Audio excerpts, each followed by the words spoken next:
Hey guys, how's it going? This is Nate, and making another video because I wanted to. I like playing Battlefield 3. I'm going back and playing it again.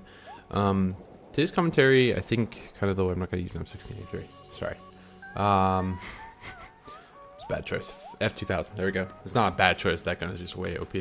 But yeah, today's commentary is gonna just be talking maybe a little bit about doing what you want and not being afraid to take risks, take chances, because in the end, the stuff that you do with your life and like that, you really don't want to get to the end of your life and wish that you had done something different. I mean, we just say like you don't want to have regrets. And for me, I want to be living in a way that I know that I'm doing whatever I'm doing because I want to do it, but also just because I know that that's what I should be doing. And never being afraid to just kind of step in and say, like, this isn't really going the way that I want it to, and are there any ways that I can kind of change it so that it would work out, so that I enjoy it more, whatever I'm doing, or I have more success with it, or just that I'm happier, because like being happy is really, it is an important thing. And I think that so many people in life and around the world and in America, where I'm from, just kind of go through life doing the thing that they started doing when they were, in their teens or in their 20s, and they don't like it, they don't love it, they just do it because it pays the bills, and they never really challenge themselves to kind of be the person they really could be if they put a little bit more effort in, the person that they on the inside really want to be. I'm going to use like myself as an example, not that I'm a prime example of this, just because this is kind of something I had been dealing with lately in my life. I recently, this past year, I was a teacher, and my wife and I are teaching, and we're doing it, it's like not for profit. We're doing it as like, you'd call it like mission work. Basically, we're living here, teaching, and we are 100% reliant on people's gifts that that's what keeps us here. We really don't get much of a paycheck. We just get some money to pay our student loans and stuff like that. So basically we're reliant on other people for the money, and that's how we live. So it's a good way to live. You kind of live pretty basically. You don't really have a lot of extra, and it's not necessarily a problem to live that way. And so that's been like the way we decided to kind of start living as married people. We were married last year, and pretty much the whole time we've been married, we've been living based on other people's support, that people have just said, hey, here's some money to help you live this year and do what you feel like you should be doing overseas. So we've been doing that, and I've been teaching, and it's been good, and I've learned a lot about myself, and I've learned a lot about other people, and I've actually really gained a huge respect for teachers who do it every single day. My mom's a teacher, and my wife is a teacher. She actually went to school for that. My mom did as well. And I have a lot of respect for them, but I don't know that I necessarily appreciated them the best I could have while I was in school. And even now, I don't feel like I have a full respect that they deserve for teachers and all the work that they put in to make school beneficial and profitable to the students and like that.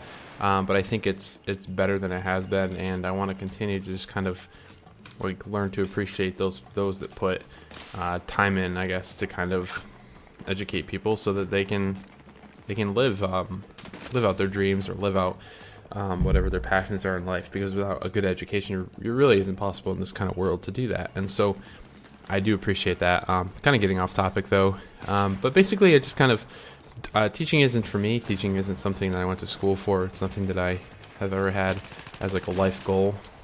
But it was something that I wanted to at least do for this last year, and I did. And originally I went into it thinking I'd do it for 2 years.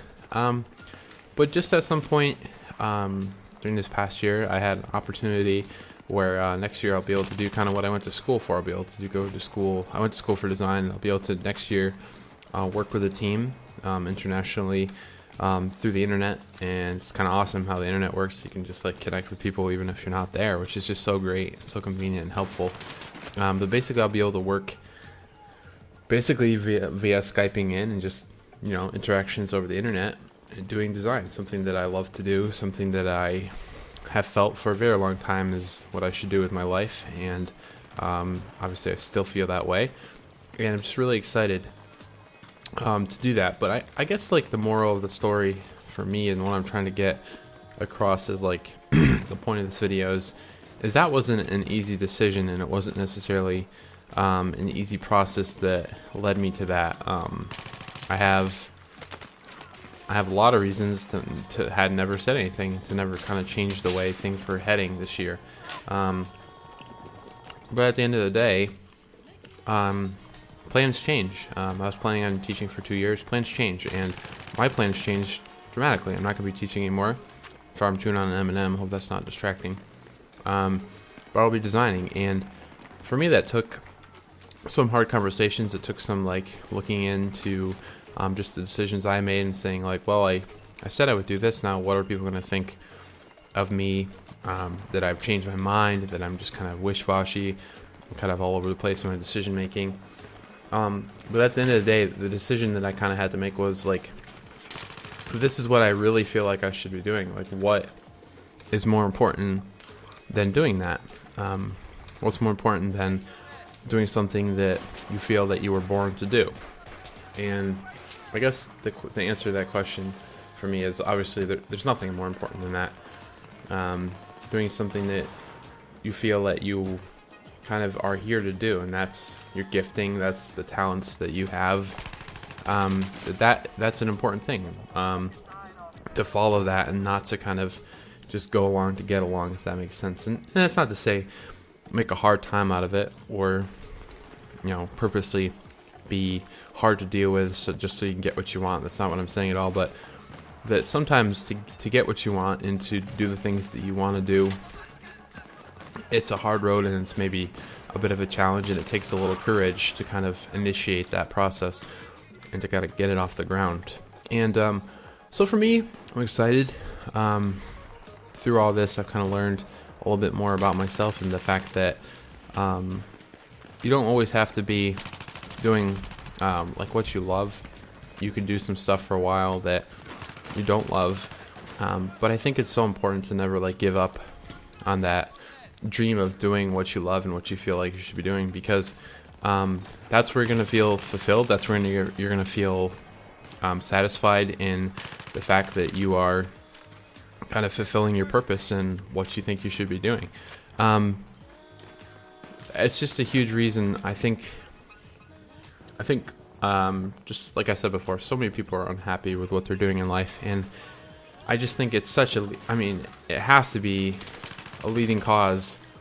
I know stress and like that is a leading cause of a lot of heart problems and a lot of disease, and like just your body being more prone and open to that kind of stuff. And just being happy and being satisfied in the work that you do and in the life that you have contributes so much to just your overall health and like that. And so I guess my encouragement with this video is just kind of a casual life commentary. Is just like, look at your life and see where it's at, and you could take my humble opinion, humble advice on this, but if something isn't the way you want it to be, do the best to change that. There's obviously times you'll complain. I worked for a couple years of my life total, like all combined throughout all my time working. I worked construction in America, and I didn't really like that too much, but I knew it wouldn't be something I'd be doing for the rest of my life. And so, I mean, I went to college and stuff so that I knew I could do something else, because that obviously wasn't something that I wanted to do for the rest of my life. So you have to kind of take steps to change it. It's not saying it's going to be easy, but it's always worth it. And I really do think if you get an opportunity to do what you love for the rest of your life and like that, it is worth it. And it's worth all the sacrifices or the